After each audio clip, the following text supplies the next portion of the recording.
भाजपा को बिहार का नेतृत्व करना चाहिए। जेपी नड्डा मुजफ्फरपुर के पारू में एक सभा को संबोधित करते हुए कहा। जेपी नड्डा जी का ताल्लुक बिहार से भी रहा है। जब वो बिहार आए तो बिहार के लोगों को अपेक्षाएं थी कि बिहार के हक की भी बात करेंगे।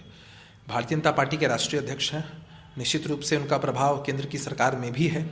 तो बिहार को विशेष राज्य का दर्जा मिलता, बिहार इतना पिछड़ा क्यों है, बिहार के साथ पक्षपातपूर्ण रवैया क्यों अख्तियार किया जाता है, इन बिंदुओं पर भी अगर वो चर्चा करते तो बिहार के लोगों को अच्छा लगता है। लेकिन ताज्जुब की बात है कि उन्होंने भी सिर्फ राजनीतिक स्टेटमेंट्स दिए।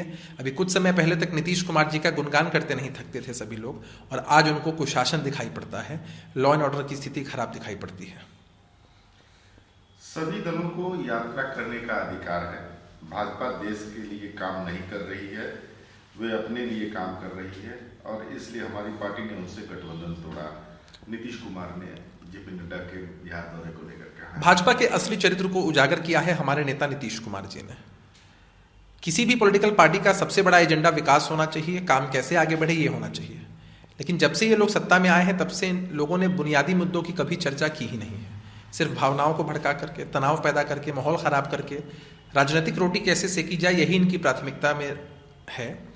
यही कारण है कि साफ तौर पर देखा जा सकता है कि ये लोग अपने लिए काम करते हैं, देश से इन्हें मतलब नहीं है। सुधाकर सिंह काफी मुखर हैं नीतीश कुमार को लेकर के, रोज नए अटैक कर रहे हैं।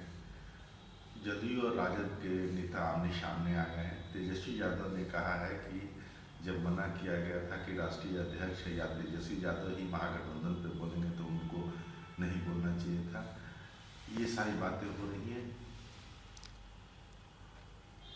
मुख्यमंत्री किसी पार्टी के नहीं होते हैं, अपितु पूरे प्रदेश के होते हैं। लोकतंत्र में आप अपनी बातों को कह सकते हैं उचित प्लेटफॉर्म पर, लोकतांत्रिक तरीके से, लेकिन मुख्यमंत्री जी के लिए अपशब्द कहीं से भी उचित नहीं है। भाषाई मर्यादा का ख्याल रखना ही चाहिए, और इस तरह से अगर भाषाई मर्यादा तोड़ी जाएगी तो ये स्वीकार्य नहीं है।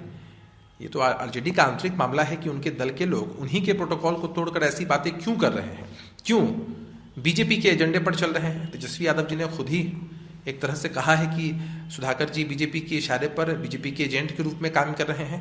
तो ये राष्ट्रीय जनता दल को देखना है कि वो लोग कैसे इस स्थिति से निपटेंगे, क्या कार्रवाई करेंगे। राहुल गांधी की यात्रा यूपी में प्रवेश कर गई है। प्रवेश करते ही राम मंदिर के पुजारी ने एक आशीर्वाद भरा पत्र उनको दिया है। उन्होंने लिखा है गांधी ने भारत जोड़ो यात्रा के उद्देश्यों की प्रशंसा की और इसके लिए उन्हें शुभकामनाएं दी हैं। वहीं जम्मू कश्मीर के पूर्व मुख्यमंत्री फारूक अब्दुल्ला, राग के पूर्व प्रमुख दुलत भारत जोड़ो यात्रा के दौरान राहुल गांधी के साथ शामिल हुए। देखिए, पॉलिटिकल पार्टी को अधिकार होता है कोई भी कार्यक्रम करने का। भारत जोड़ो यात्रा अब उत्तर प्रदेश में आई है और लोगों का समर्थन यदि मिल रहा है तो ये तो अच्छी बात है।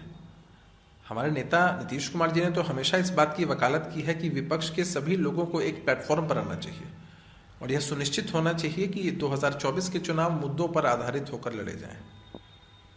जगत गुरु शंकराचार्य ने बोला कि फिल्म में धार्मिक भावना आहत होने पर धर्म सेंसर बोर्ड में होगी शिकायत, गाइडलाइन करेंगे जारी। देश में अन्य धर्माचार्य और हिंदू धर्म के जानकार फिल्मों और टेलीविजन धारावाहिकों में हिंदू धर्म के अपमान से जुड़ी सामग्री की समीक्षा करेंगे।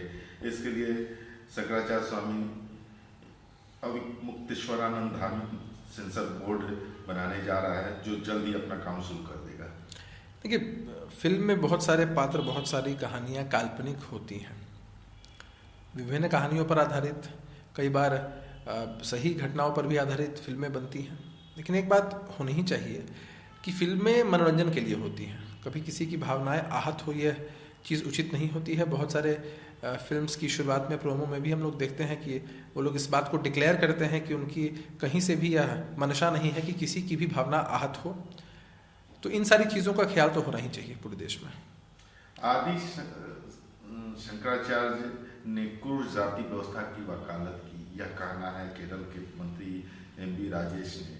उनके ये कहने के बाद ही विवाद छिड़ गया है। उन्होंने कहा कि आदि शंकराचार्य जो है जाति व्यवस्था के हिमायती और प्रवक्ता कहने पर विवाद खड़ा हो गया है। मंत्री ने यह टिप्पणी तब की जब वह वरकला शिवगिरी मठ में कार्यक्रम में बोल रहे थे।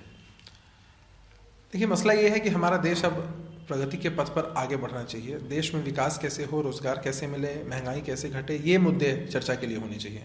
इस जाति के दलदल से ऊपर उठने की ज़रूरत है, जाति के जहर से बाहर निकलने की ज़रूरत है। इससे किसी को कभी कुछ लाभ नहीं होगा।